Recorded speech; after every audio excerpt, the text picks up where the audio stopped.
welcome to the Jurassic Park 3 Minute, where we're discussing the second Jurassic Park sequel, 1 minute at a time. I'm Brad. Andy. And we're back to finish out the week with minute 45 of Jurassic Park 3. Before we get to that, David, over at Jurassic-Pedia, we've got an article put up by Tyrannosaur TJ a few years ago now, with most of the Jurassic Park 3 stuff, but it's a bit of a rundown on Eric's tanker truck that we see here in this minute. We don't actually see the front of it until the next minute when the compies arrive on the scene, but it's half buried in the swamp here. Looking at the front of it, I think it looks like an international internet movie cars database. Doesn't have any information on it, but it looks like an international water tanker of some description, much the same as the Matchbox car we got with Fallen Kingdom. Mm-hmm. Just not green, it's white, that one. Yeah.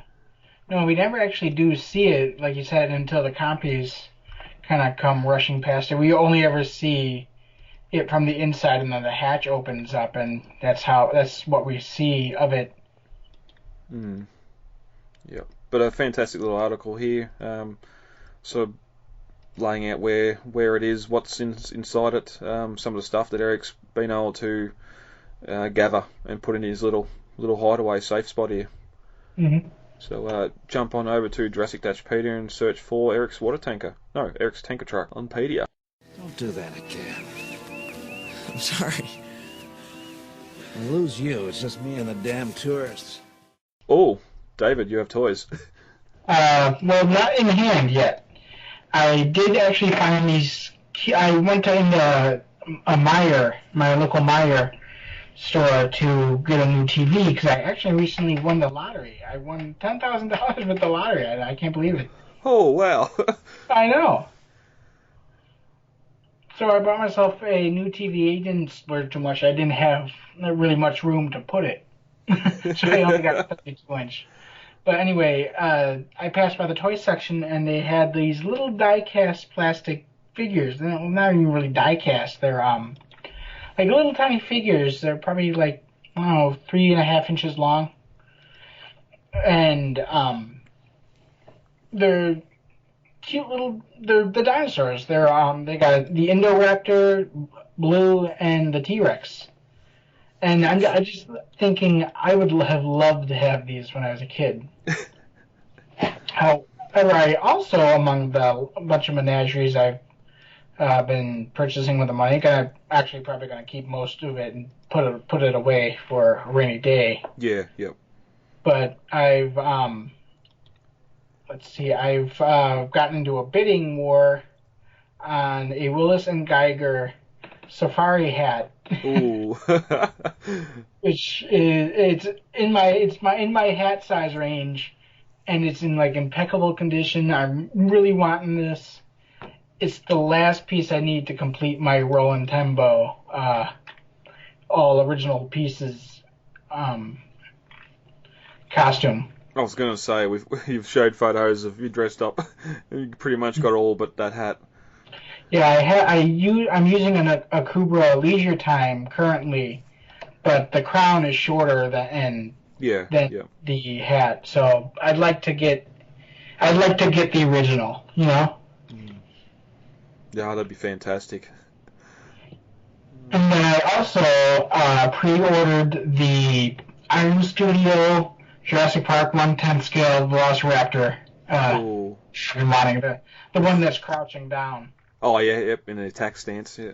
Yeah, I missed out. I was kicking myself. I missed it by a day to pre-order from the Chronicle Collectible website, and so I found a seller on eBay that was thankfully not too far above MSRP. Yeah.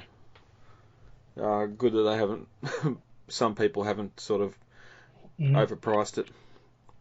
I was thinking about getting possibly the Spinosaurus as well, but news there, surprise, surprise. Apparently, according to Collect Jurassic, there was rumor that something has survived. The Walmart website is apparently got a listing for the battle damage version of the figure. That'd be fantastic if it's true. Oh, that would be so fantastic. I mean, those prices are really, really bad. They're almost as much as what I paid for the 1/10 Iron Studios. They're that bad, and the figure itself is MSRP for $24 Yeah. or 25. I think it's like $24.99, and so I'm just like, I am not paying that much for. I'm not paying like $120 for a $30 figure, you know. So I'm glad I held out on the scalpers and didn't succumb. I was strong, and my strength paid off.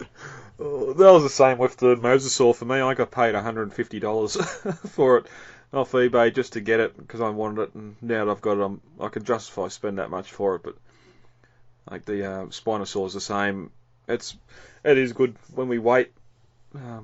Sort of similar thing too with the green. Like we've been talking about customizing the Fresh and Fro T-Rex or any of the T-Rex that come out with Fallen Kingdom, and then after a little while the green male was announced and released. So sometimes it is good to wait.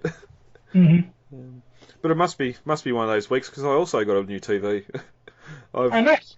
Yeah, since we moved, I've been in this house for 10 years, and the TV cabinet I got was sort of like a big. It's got like the boxes all the way around it, so it only had a small spot in the middle for a TV, and I think I had a 40-inch TV for the last 9 years, which is why a lot of my media I consume on my iPad and don't really go for high def or Blu-ray. I do have some Blu-rays, but it's hard watching it on a 40-inch TV, so I now have a 55-inch TV. And nice. Did you watch the Jurassic Park in 4K yet? I managed to get the 35mm print onto an external hard drive, and I watched that, and that is fantastic. I love it. I love it. I love it. Then I watched The Lost World on Blu-ray, and love it and love it.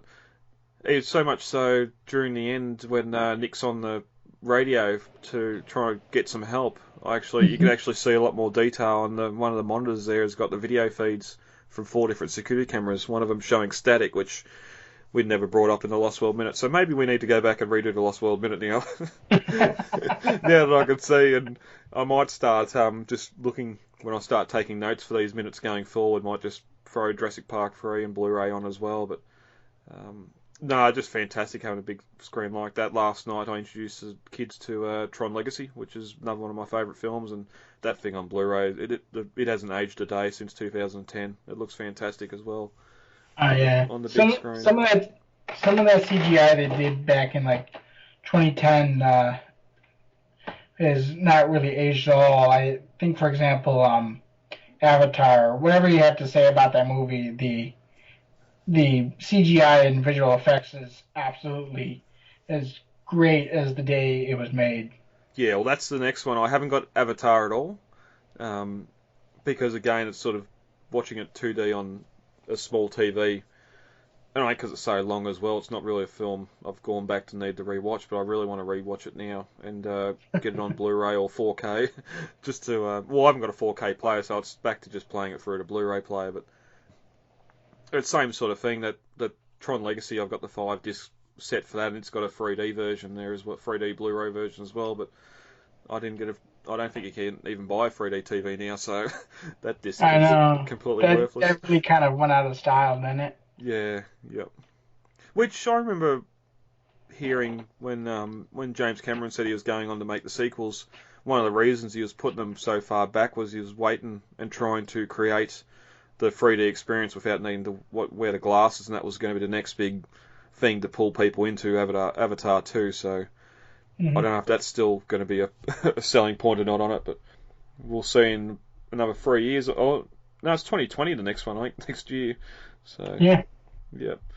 But I also finally got to pick up some of the Matchbox cars, the 5-pack with the M-Class and the RV in it. So got them coming finally. I can finally do my little customization to make the trailers to put on the shelf, and nice. And the little green baby Rex as well. I just need Daddy now. So I might have to get on eBay and see if I can find one. Yeah, you will really enjoy that one. That's a great figure. Yep. No, definitely excited to get it. But if that's it for Toy Talk for this week, Dave, read it again for 45. Sure. As we entered minute 44 of Jurassic Park 3, Eric had saved Grant, and was now leading him off through the jungle, away from the Velociraptors. As we open on minute 45, Eric leaves Grant behind and continues in the jungle, as Grant yells, "Wait, wait." At the 3-second mark we cut to black, as the steel doors opened, and light shines into a darkened space, as a small lantern hangs from the ceiling. Eric climbs in through the small opening, and turns the lantern on, and he's followed closely by Grant, still coughing from the effects of the smoke. At the 20-second mark, still coughing, Grant says thanks. Thanks a lot, Eric. And that gets the boy's attention. He comes down from the hole in the roof and looks at Grant for a moment and says, "You know my name." At the 26-second mark, Grant takes his hat off and starts to take off his backpack and says, "Yeah, your parents are here." Eric's concerned that they're together, and they never do things together. It never ends well. At the 42-second mark, as Grant's telling Eric you'd be surprised what people have to do when they're forced to, Eric notices the lantern hanging from the roof start to dim. He finds another lantern, turns it on, and replaces it, illuminating the area they're in. Now Grant can see what Eric's been up to for the last 8 weeks.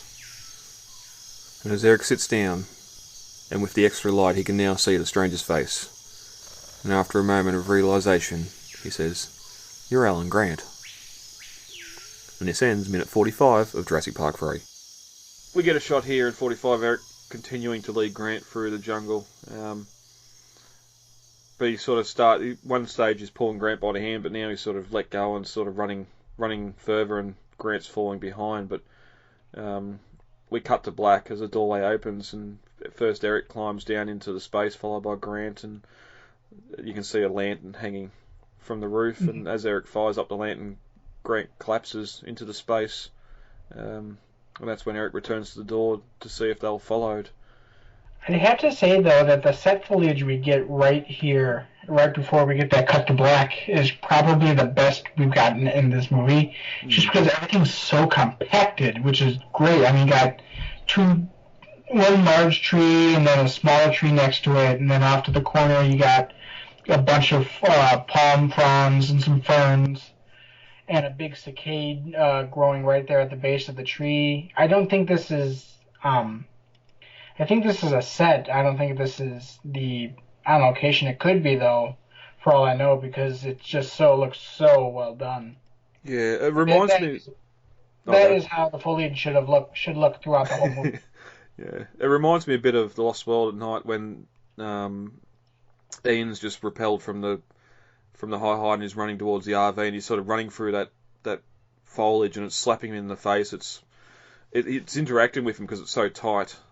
As he's trying to run through it. And same thing here where they're running through this foliage. Obviously they got the camera on a dolly following alongside, but they've just either found or created this bit of dense foliage for him to run through. Yeah, exactly. Yeah, no, it does look fantastic. But we get a shot here of the InGen lantern, which we sort of asked back when Jay was on with what else was InGen up to on the island, and looks like they'll into consumer electronics as well. Or they're just someone back at InGen HQ who just buys a pelt of lanterns and spends the day painting them and putting their logo on it.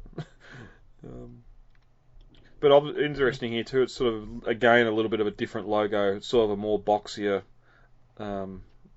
version of the logo as well. Yeah, and you can see some kind of like flecks of like, I don't know, it looks almost like mold growing on the bottom of it, like it was sitting at the bottom of a moldy cardboard box for a couple of years before Eric came along, you know? Yeah, yep. But Grant coughs trying to clear the smoke from his lungs, and then he sort of thanks Eric, and this gets his attention. "You know who I am?" Which it would if you've been there for eight weeks, and all of a sudden this guy calls out your name. It's sort of it's alluded to in the novel, and that how Eric was hoping he'd be saved, but definitely didn't think it was going to be his parents or anyone who actually knew who he was. He might have just come across someone else in a similar boat to him that had survived some sort of incident and was stuck on the islands as well. Mhm. Grant says, yeah, then your parents are here. They're looking for you. And Eric looks surprised together. And it's sort of a bit of this dialogue here where we find out that, well, they don't work so well together, like we're seeing in the film here, or even earlier when they're sort of walking through the jungle and arguing with each other.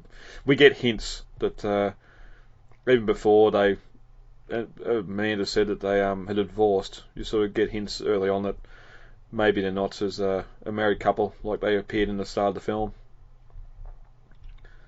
Yeah, you do. Especially like right here, Eric definitely implies that there is a lot of childhood arguing. Yeah, well, Grant smiles and says, yeah, together. And Eric responds, that's not good. They don't do so well together. But Grant says, you'll be surprised. And Eric looks up to see the lantern battery going dead and grabs another one from a pile of junk and turns it on. We didn't really touch on it much with the... I was going to bring up when we get to the Avery. The fact that this joint, or even the ruins and everything we see of InGen's operation there, it seems to be 2000. It seems to be 97 all over again. It doesn't look like stuff's deteriorated more than what we've seen in the Lost World. Mm-hmm. Again, it could be down to the fact that Masrani was back there in 97 or 98, and here we are only a few years after that in the film. But stuff like these batteries, before last night, I would have said, well, it's now 8 years. The batteries would be, especially in a tropical climate, the batteries would be mouldy, they'd be rusted, they'd be corroded.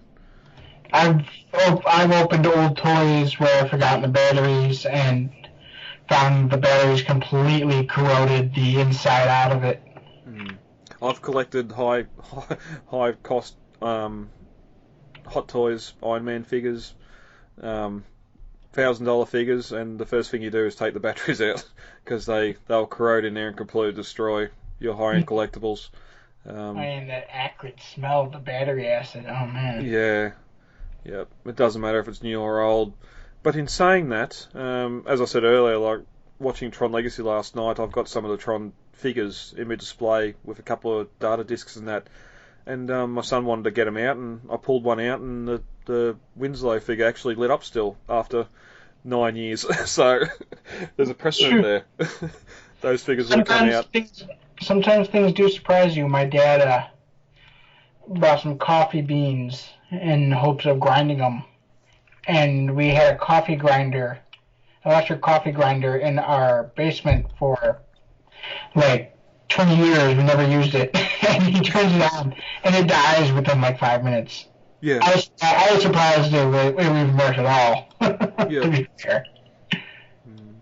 Yeah, and I'd hate to pull the battery cover off the back and see what the battery's inside, but they would have been released in mid 2010 before the film came out in November. So yeah, here we are 10 years or 9 years later, and they're still working. So, and it like he doesn't have the lantern on for very long before it starts to dull. So whether or not he's used this one before, or just had it hanging up waiting for nightfall to come, and knows, well, he's obviously got a second one here ready to go, so he obviously knows they don't last that long. But I do love how you sort of get that dulling effect as the battery goes down. Like a lot of other films, they just have the lantern there as a lighting source, and it'd stay lit for the entire time. Especially inside this water tanker, there's if it's doing its job, there shouldn't be any holes in it, so you wouldn't have any other light source except for the door they come in. But you don't want to leave that open, especially with next minute when we get to the compies arriving on the scene. But then again, I mean, considering these electronics I'm not sure if they were always in there. They probably were not. They were probably, this tank has probably been filled with whatever Eric could have scavenged. But being even for 2 months in this swampy environment that surrounds the water tanker, you would think that the electronics would have started corroding even faster, you know? Yeah, yep. Yeah, and it's similar, as I was saying before, with how this all looks like it hasn't been abandoned for as long as it has now. It's similar. It comes down to like the Jeep again in Jurassic World versus rewatching The Lost World last night. Like when he climbs into that vehicle to escape the Raptor. Mm-hmm. Being 4 years later, well, he could have turned the key and drove it over to the kiln shed where Kelly and that was the thing. But no, these vehicles are abandoned. They've been hit by the cyclone. They're pretty much destroyed. Mm-hmm. But we'll touch on some other stuff that may be in and out this water tanker in a moment when we get to the script comparisons. But as the minute ends, Eric realises who he's sitting in front of and says, "You're Alan Grant," which we had to mention a couple of minutes ago that Eric was a bit of a dinosaur nut. So maybe we know from later that he's read Grant's book, so he knows who Grant is. Even probably before the Kirby's went looking for Grant to lead them to the island. Anything else on that you want to touch on before we get into the novel and script comparisons?